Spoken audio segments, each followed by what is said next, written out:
Great. I'm an artist. I make sculpture and installations. Basically, I tie knots for a living. And usually when I speak publicly, I have very different talks that I do, and most of them are to tell the story of how I quit my corporate job, and you're allowed to also, how I found my own creativity and my voice, and how I became an artist, and the utterly life-transforming potential of a year-long project. But since the focus of this conference is algorithms, I thought I would take the opportunity to shed light on how systems and rules inform the work that I make. Whether they're algorithms or not, maybe some of the smarter people in the room can yay or nay, we'll see. But in short, I'm gonna tell you how knots are algorithms. And how many people tied our shoes today, this morning? Because that's an algorithm, and knot's an algorithm. We think of algorithms today as digital, but they're all around us physically in the world, and the way I experience systems like that in my work is through knots. So you're probably thinking, knots? Wow, that's a bad quality image. Can we do anything about that? Yeah? Okay, well, you're probably thinking knots that look as bad as those, everyday objects, things that we tie our shoes with. And hasn't Wendy seen that Portlandia episode where the artisan, Fred Armisen, went to the artisan knot tying store? Don't worry, all of my Facebook friends have made sure that I have seen that clip. But yeah, knots are amazing. They're feats of math and design and function and history. And what I try to bring to those intersections is the aesthetics. You know, there are more than 4,000 documented knots, and mathematicians tell us that there's actually an infinite number possible. But most of them were invented by sailors. So at its most basic, Wikipedia tells me, an algorithm can be defined as a set of rules that define a sequence of operations. And so when you look at knots, they meet that criteria. You know, in any knot and every knot, the line will enter the knot, the line will travel over or under or travel around itself or another line or an object, and then it will exit the knot. So the precise sequence of what happens while it's in the knot is where the variables occur, but that makes it a knot. So the more I dug into knots, the more I realized sort of some of the similarities between the knot making and the coding itself. You know, in the same way that you might have to write a line of code in a certain way in order for the program to remain stable and to perform its task, knots are the same. You know, there are more than 4,000 documented knots, and 99% of them are functional and were originated to do one very specific thing. And in any given situation, there's one knot that's right, and all the other ones are wrong. And so real knot nerds will know which is the right knot. I consider myself one of them. Also, the variables that you might have in coding, and which is where I would imagine a lot of the creativity comes about, you also have that when you're knotting. You know, what's the goal or the purpose of the knot? Is it going to hold something? Is it going to pull something? Where's the tension lie in the knot? How strong is it? And how secure is it? And strength and security in the knotting world are two very different things. And how many strands make up the knot? Is it a single strand knot, 2-strand, or 8-strand? I made a 16-strand button once. Crazy. And then where the artist takes over, and where the creative coder, I would imagine, would also take over, is to say, what if I messed with these rules? What if I changed the sequence somewhere? What if I change a factor? What if I let my curiosity drive what the knot becomes? And so that's when creativity enters the picture. So I thought I would give you 2 examples of knots themselves and how we might look at them that way. And this is a trefoil, and it's a mathematical knot. So as a little bit of an aside, because I don't really mess with mathematical knots, but just a little on that. Mathematical knots are different from sailor's knots, and mathematical knot theory is a fascinating field, which I have only the most basic familiarity with. But briefly, mathematical knots are concerned with topology, which is the study of deformations in abstract space, right? And so mathematical knots are closed loops, and hence they lack ends. and instead the knot just runs along a continuous line. And one of the ways that mathematicians classify knots is by their number of crossings. And so the trefoil has 3 crossings, and because of the physicality of it, it cannot be reduced to fewer than 3 crossings. Therefore, it's also called a prime knot. So this is the sort of original prime knot, is the trefoil. But what does the trefoil, the mathematical trefoil, look like in my hands, in the hands of an artist? So sailors' lines have ends, right? Rope has ends. So if I want to make that shape, I can't make a closed loop unless I join the ends and let them meet. And then once I made that trefoil, I can double it where the cord runs parallel to the original line, and I can triple it, I can quadruple it. I've got something like this at the end. Pretty. I think it's pretty. What else can I do with it? So I can pick up that beautiful flat knot, which some people would use as a poster, but I would pick it up. I would stick my fingers up through it. I would let the perimeter of the knot drape around my fingers like pizza dough. And then I would start gently working the slack out of the knot until it becomes that. So knotters would call that a tripled trefoil in its drawn-up state, like a little pillow. And if some folks here are thinking that it resembles a monkey's fist knot, you would be right in some ways. It's not exactly a monkey's fist, but it is a series of interlocking rings that can enclose an object. So that's one example of knotting. Here's another example. I'm really proud of this one because it starts with a knot I didn't invent, and it ends with one that I did. So this is a multiple figure 8. Is this knot familiar to any knotters in the audience here? Not one. Oh my God. Okay, so the multiple figure 8 is basically a figure 8 knot where you have 2 core chords and you just run a cord like in a figure 8 between 2 foundation chords as many times as you want.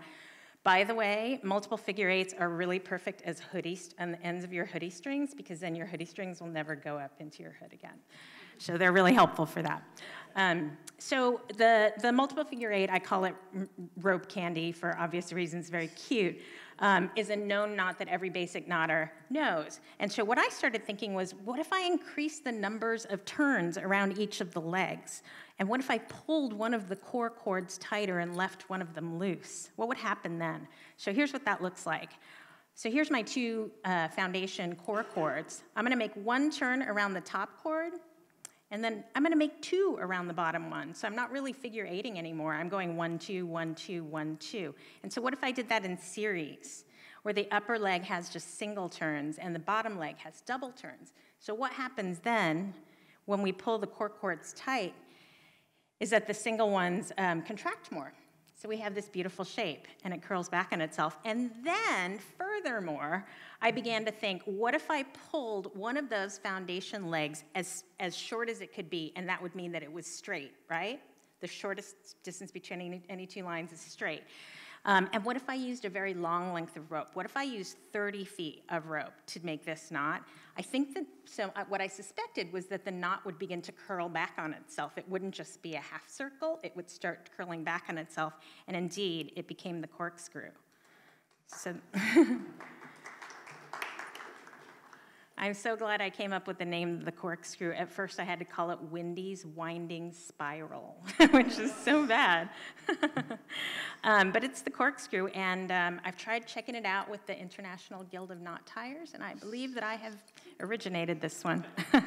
So that's a second example. So I thought I would spend the rest of my time showing you 3 bodies of my work that are also informed by systems and rules. Our very basic definition of algorithms that I'm working with. Rules that define a sequence of operations. So the first one is a project that I did in 2016. It's called the Year of Knots, and that's what it was. On January 4th, 2016, I was in my backyard. I live right here in the Mission. I was in my backyard sweeping up sawdust in my woodworking shop and thinking about the year ahead. And I had been making macrame. Does everyone know what macrame is? The plant hangers from the 70s? Yeah. Basically. My mom had taught me macrame in the 70s. So I had picked it up after I quit my corporate job, and I started realizing that most macrame all looks alike, and my work was no exception. Macrame wall hangings, they're very bohemian, there's like this weird obsession with symmetricality, and it's all kind of a similar look and a similar aesthetic. And I had this light bulb moment. Is it okay if I wander? Can you still hear me? No, okay, come back. So I had this light bulb moment as I was sweeping up in my backyard. I thought, the reason that all macrame looks the same these days is because really, there are only 2 or 3 macrame knots that most macrame artists use. They just do them in different combinations, but repeated over and over again. So the light bulb moment that I had was, I just need to learn all the knots. I mean, it's like a guitarist with only 3 chords. You can play the Ramones, but not much else, right? So if you want to be Joni Mitchell, you need all of the chords. And you need to, I mean, in Joni's case, you need to invent your own tunings and chords and all of it. And that's what I wanted to do. I didn't want to be the Ramones. So I wanted to learn all of the knots. And just in the space of that epiphanic second, an entire year of knots laid itself out to me. I decided I was going to learn 1 knot every day for a year and see what happened. I didn't have any preconceived notion of what the ending would be. I approached the project as a way to self-educate and learn a new language. So I think the set of rules that I was using in this case was that simple. Learn 1 knot, nail it on the wall. Wake up the next morning, learn another knot, nail it up on the wall. But what a year that was. It was a great year. So on that day, that was January 4th, 2016, I learned 4 knots to catch up to the calendar, and then I had 362 to go after that because 2016 was a leap year. I had to learn 366. I had this idea come to me. I mean, I say that it came to me as a lightning flash, epiphanic light bulb moment, but really I'd always been very admiring of artist-conceived constructs for creativity. Brian Eno and Peter Schmidt's, I think, Oblique Strategies cards have always been a great source of mind-blowing ideas. Yoko Ono's instruction paintings, I even carried out one painting to hammer a nail. I hammered a nail into a painting every day for a year, and the piece still hangs in my home. And even the Japanese artist On Kawara's date paintings, where he wakes up every morning and paints the date, and that's a massive and stunning body of work. So I was already primed to I like works that unfold over time, that are time-based, because you don't know what's going to happen at the end. So anyway, my instructions were to learn 1 new knot a day, aren't they? There's so many, and they're so beautiful. Again, if I was giving a talk only about the Year of Knots, which I often do, I would spend many minutes talking about the next 4 things, but I'll just list them for you. The 4 rich things that the Year of Knots gave me were, 1, a sense of flow, or an access to the state of flow, which was something I had only ever heard about, but never understood how to get to. I would get to my studio every morning, and the first thing I would do would be to learn the knot, and that was enough to just put me into that state of flow, which is that state of blissful productivity where like everything else falls away and you're really happy. The other thing the Year of Knots gave me was my art school. I didn't go to art school, so this was my first opportunity to play with things like the very basic building block elements of art, like shape and color and texture and value. And what I quickly came to realize is the element that I'm most interested in and why I love knots so much is the element of the line. I'm just super interested in the journey that the line takes through the knot. The other 2 things that the Year of Knots gave me were a history lesson. I've already talked about that a little bit, but you know, if most knots were invented by sailors pre-computer, like in ye olden days, there's so much history there to learn. And you know, a knot that a Korean knotter and a French knotter and a South African knotter all know the same knot. They have different names for it and maybe even different origin stories, but they all ended up at that knot for a particular function that those sailors needed. I just find that fascinating. And so for me, ultimately the best thing to come out of this was that I learned a new language, like literally the language that knotters use, but also I began to regard each knot that I learned as a letter in a new alphabet, and alphabets form words, and words communicate. So I find that I now speak the language of knots, and it's there that I found my voice. So that's what I did for a year, 2016. And then one day, as I was nailing that dailies, I think it took about 2 months. I needed about 60 knots on the wall. I'd be nailing each knot to the wall. I realized that they were holding together really beautifully. And I realized that at the end of the year, it would be massive, and that I would have a single work of art that took a year to manifest itself. And so that's what I did. I had found that the story of the Year of Knots and the making of it and how I got there and how I did it, it all became the story. And so this project changed my life. And so I had made a single work of art. And that's what it looks like now. Thanks. This was installed at Facebook as part of their Artist in Residency program, which is a badass program. Say what you want about Facebook, but they are super good to artists. I mean, ridiculously generous. Anyway, so what we're looking at here is actually the second edition of the Year of Knots, because I can never part with the original. It's in my studio, so I remade them all, every single one, for Facebook. So that was a great project, and an example, again, not to belabor the point, but the rules were very simple, and this is what happened at the end of it. It even turned into a book. My book about the Year of Knots comes out this fall. Yeah. So the second body of work that I'd like to talk about in terms of how the rules and the processes govern it are what I call my circuit boards. So they're called circuit boards for obvious reasons. They sort of look like them. I have some tech in my background. But what I was really also inspired by, I'm going to come back to this slide, was this map. So I'm a total Massimo Vignelli fanatical fan.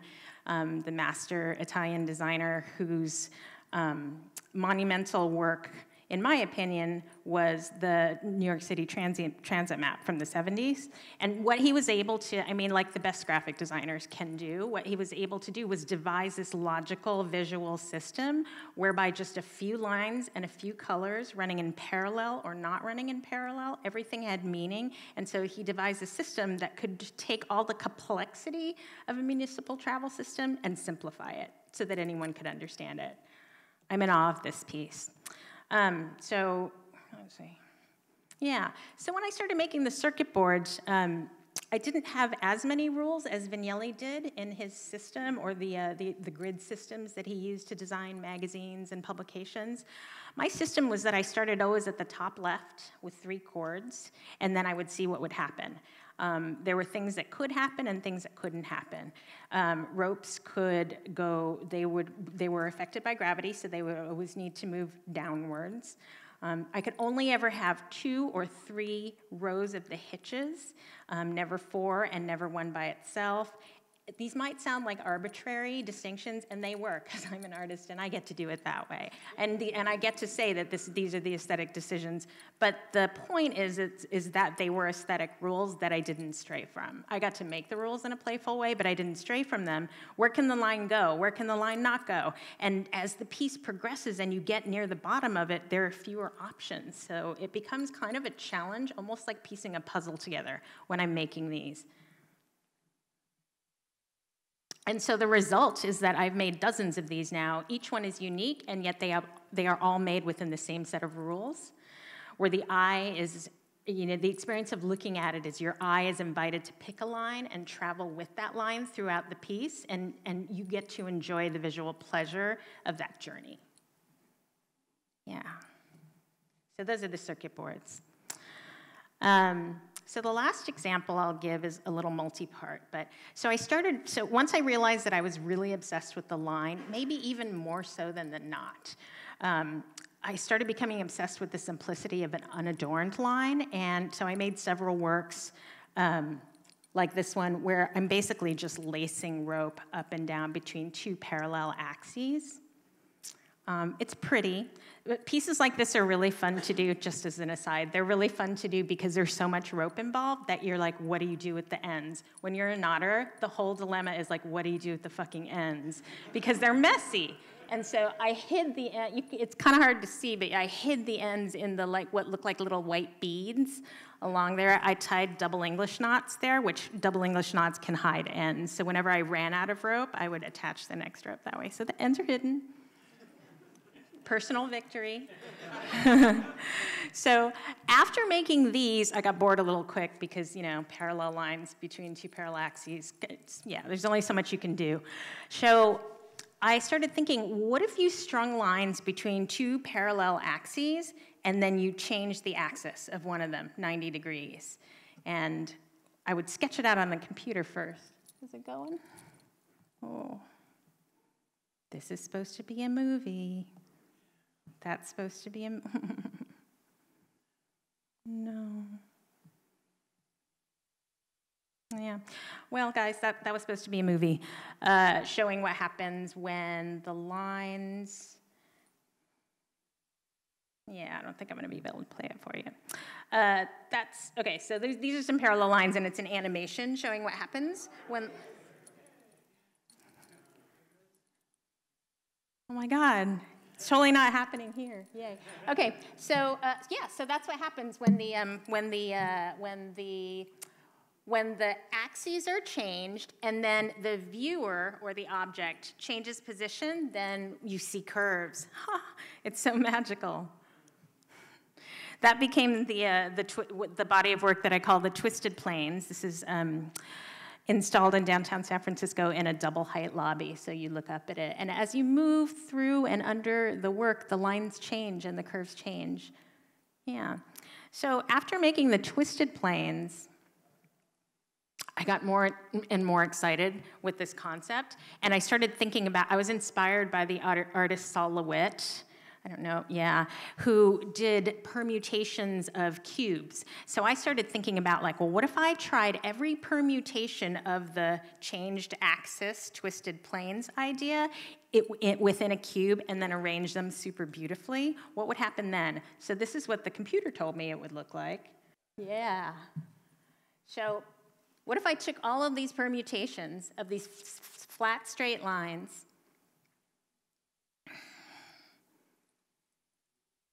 many permutations of flat, straight lines, and then started moving the pieces and the cubes themselves, all of these curves would result. So that was the idea and so what I called this was the quilted planes, for maybe obvious reasons. We're working with geometry, as quilters do. And we were also working with donated ropes, as quilters will often be working with discarded pieces of old fabric. In here, this was a commission for the National Geographic Society, so they asked their National Geographic explorers to develop or to donate used rope that they were no longer using. So, Conrad Anker gave us some of his rope that he used to climb mountains. I think this yellowing, dirty rope here was used in the second ever descent into a live volcano.